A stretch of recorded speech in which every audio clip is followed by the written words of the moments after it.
Good evening, everyone. Welcome to TIFF Bell Lightbox. My name is Keith Benny. I'm the Senior Manager of Adult Learning here at TIFF. It's my pleasure to welcome you to tonight's screening of L'Éclisse with an introduction from architecture and film scholar James Macgillivray. To begin, we'd like to acknowledge that today's event is taking place on the treaty territory of the Mississaugas of the New Credit, the traditional territory of the Haudenosaunee, the Anishinaabe, and the Huron-Wendat. We are grateful to have the opportunity to gather together in this space.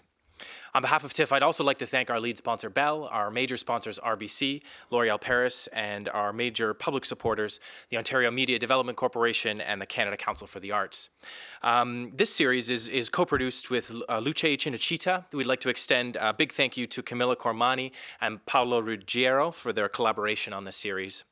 As a charitable organization, we'd also like to thank our donors and members, many of you here in the audience tonight, for making TIFF's year-round programming and our educational events possible. At this time, I'll remind you to please place your phones on silent. Tonight's event is part of our retrospective A Modernist Master, Michelangelo Antonioni, on now until July 21st. Before I introduce tonight's guest, I want to mention that we have one more fantastic speaker joining us next Sunday, June 17th. Writer and essayist Durga Chubas will consider Monica Vitti's role in Red Desert, as well as her more broader contributions to Antonioni's body of work. Durga is a talented young film writer from Montreal, and we're excited to have her join us next week, so we hope to see you out. For more information about that talk or the other screenings in the series, please visit our website. Now on to tonight's guest. James Macgillvray is a principal and the founder of Lee and Macgillvray Architecture Studio. He has published widely on film, architecture, and projection. Alongside his work at Lee and Macgillvray, he is also a lecturer at the University of Toronto Daniels Faculty of Architecture, Landscape, and Design, where he teaches design studios and seminars on architecture and film. So for an introduction to tonight's film, please join me in welcoming James Macgillvray.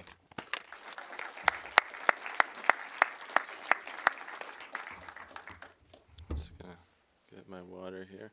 Thank you, Keith, and thank you, TIFF, for having me. I'd also like to thank my friend and colleague, Roberto Damiani, whose knowledge and insight into this subject composes a large part of what I'll be speaking about tonight. I have to confess that I'm a little ambivalent about speaking before a film. It's possible that some of you have not seen this film before, so I don't want to, there's no spoiler alert, I don't want to spoil the movie. We hear about spoiler alerts, although it is odd to think of spoiling an Antonioni movie. At the time, the novelist and literary critic Umberto Eco referred to L'Éclisse as a movie about a useless and unlikely love affair between useless and unlikely characters. But it's not so much that there's nothing to spoil as that there is nothing to spoil. And that's why I start with this image. I don't want to spoil the nothing for you. And as such, I will be, I'll only be talking really about, I won't be talking about any of the kissing and hugging that you see in these posters. I'll be talking only about the background of this action, the background of the narrative, the background that the characters move within, the architecture and the urban landscapes. L'Éclisse is the third of a trilogy of films that starts with L'Avventura in 1959, I think, and then La Notte in 1961. These three films are all films of a boom time. At the time, I think between 1950 and 1963, Italy sustained a GDP growth of roughly 6% a year. So the characters in these films, in a sense, they're in a similar situation to what we are in Toronto. They're kind of waking up after 12 years of radical urbanization, intense growth, and in some cases, dodgy real estate speculation and practices. So the characters in these films are kind of at that moment of an ambivalent feeling about success. The male lead of L'Avventura, Sandro, is an architect, so there's a strong architectural theme in all three films. And his point of view kind of colors the travelogue that they go through as they go through Sicily. But at the same time, he no longer designs architecture. He makes a fortune doing construction estimates for large developers in and around Rome. So there's a kind of melancholy to his character. And I think that drama of the new development and the old architecture is brought through in L'Éclisse through the comparison, the oscillation between two main sites in Rome. The old city, represented by the Borsa and the Palazzi of Piero and Vittoria's parents, and the modern, the new suburban development of the EUR to the south of Rome. And to kind of broadly introduce how I'll talk about these spaces, I think it's a difference between a concave space and a convex space. This is a spread from a book by Fred Coder and Colin Rowe called Collage City, where they compare kind of an old Renaissance idea of urban space with a new modern urban space. So on the right you have the Uffizi, a building whose plan quite clearly is trying to mitigate between the mess left over by the medieval city and create an extremely cohesive and clear urban public space that's rectangular in shape. On the left side you have Le Corbusier's Unité d'Habitation in Marseille from about 1947, where the building is almost exactly the same in plan, but the inverse. The building itself is the sculptural space. The building is the kind of object in an otherwise empty field. Its precursor, its precondition is that of a tabula rasa, a city with no context, a completely empty field. And I think that's what you get in this film. But I'll start, and Antonioni makes this very clear when Vittoria goes on a plane ride, and he compares the city fabric of Verona with that of the Roman suburb. So I'll start with the old city, and the best example of this from the film is the stock market, or La Borsa di Roma, where Piero works, and you can see if we talk about the old city of Rome, I think it's best represented by this drawing by Giambattista Noli from 1748, where he shows all of the private space in Rome is completely blacked out, whereas the public streets and the public buildings are shown as the kind of negative space. So you can see here the Pantheon is included with the negative space of the piazza in front of it. Up in the upper right side, we have the Piazza di Pietra, which is the piazza in front of the Borsa where the film takes place. And you can kind of see how Antonioni really relishes in the concavity of this space by the kind of deafening din of the stock market. It's not just empty space, but it's full of the reverberation of millions of lira going back and forth. But the building, I think, is a really poignant and almost like heart-rending example of something that happens a lot in Rome, which is a building that is a palimpsest, a building that's combined of several different eras, several different pieces, and the building itself kind of contains the history of the city in itself. So the Borsa starts out as the Tempio di Adriano. You can see it on the left side of the screen there. It's a temple built by Antonius Pius in 144 AD, as a devotion to his predecessor Hadrian. And the building is not at all how it appears at present day. It is almost an object building, kind of set apart from the city by a wall and a wall and a colonnade that keeps it separate from the city. But then over time, we can see that the medieval city kind of engulfs it from the bottom, destroys half the building, and actually uses the spolia, the stones of the building, to create the floor of the piazza in front of it. And then the colonnade that is left at the front of the building is in fact the side colonnade of that temple. So you can see here the way that the city, it needs that building, and it kind of takes it over and makes it do what it wants it to do. I mean, we're all aware of this because we live in Toronto. There are many examples of facadism that we can appreciate. But I think it's beautiful, the fact that the entry is completely opposite now. It's on the side instead of the front. And even the fact that in the temple, it was not a loggia. You couldn't access the platform. It was above the street. But centuries of dirt have built up over time.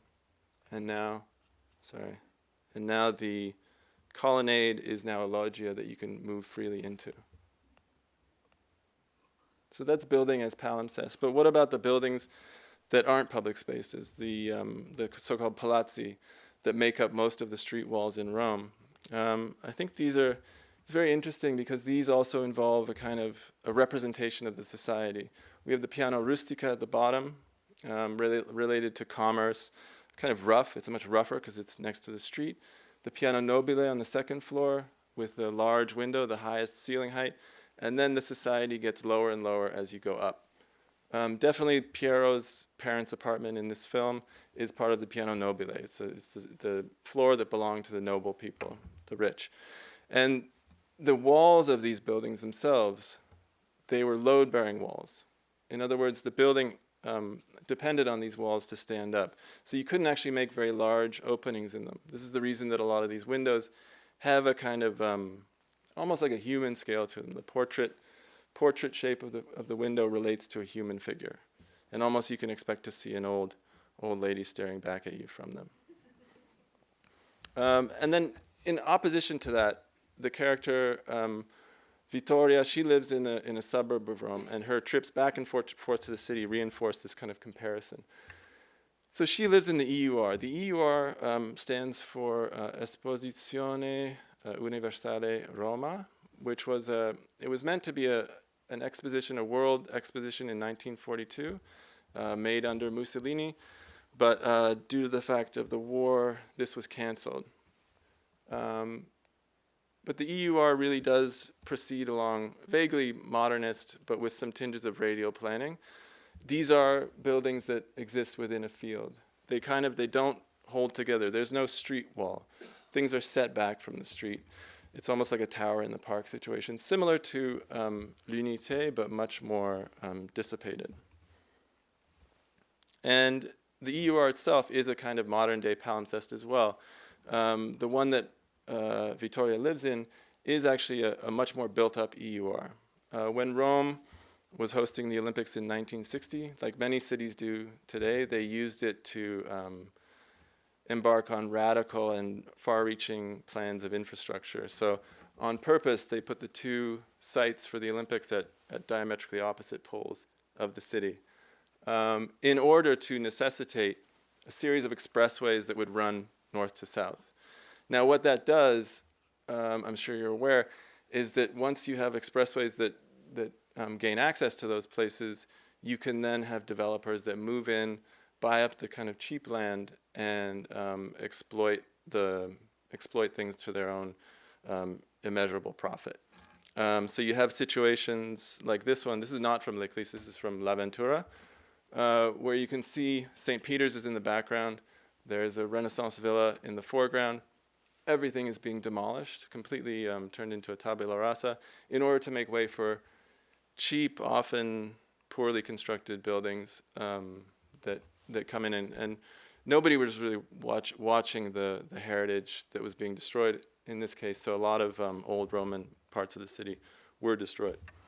And in fact, ironically, that's the reason that the mayor in 1910 didn't want the Olympics to come to Rome, because he was worried about speculation.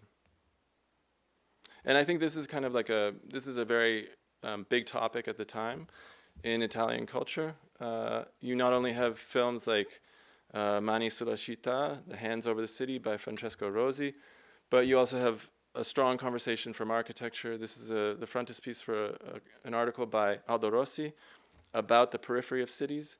And you can kind of see a similarity between Rossi's representation of these sites and the kind of framing that Antonioni makes use of. It's very similar in a way to the way that Ed Ruscha influenced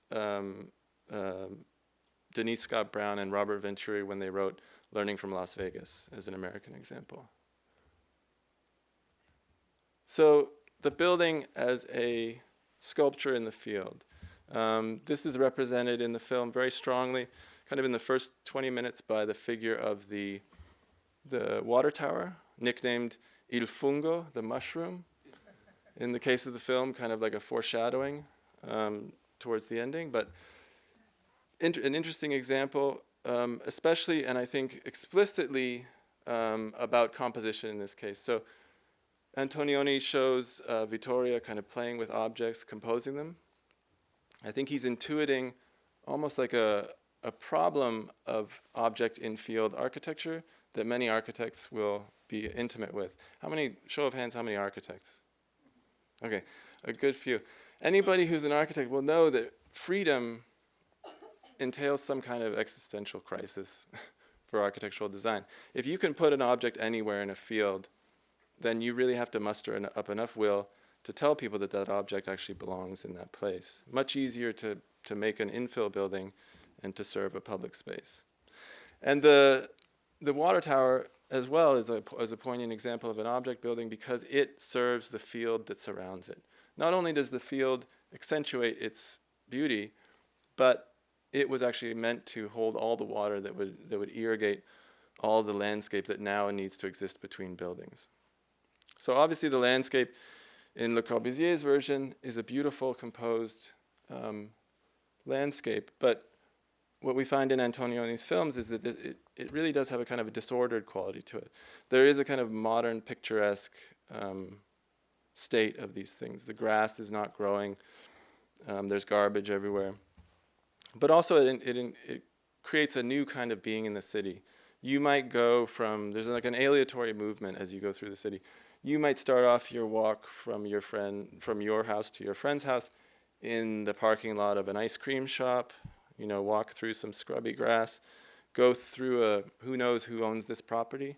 You just walk through it. There's no paths or anything, and then walk down the middle of the street with no sidewalk, past piles of construction garbage or piles of building materials, random kind of assortments of things. The buildings themselves also kind of reinforce this idea of a kind of free-flowing field. So this is another diagram by Le Corbusier, the Domino house, which shows that buildings no longer need to be held up by their walls. So there's no reason to actually have a wall at the street. The building is held up by the columns and the slabs cantilever out. This makes for very new and interesting situations. The door is no longer related to a human, but presents us with kind of like an ambiguous situation. Jacques Tati exploited this to comedic ends in the 1972 film, when was it? 67, sorry, Playtime.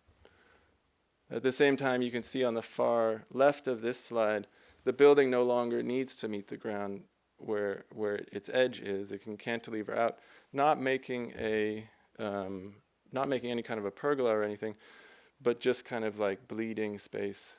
And similar, this is the entry. So a series of different supplemental entries need to reinforce the street wall. In this case, a fence.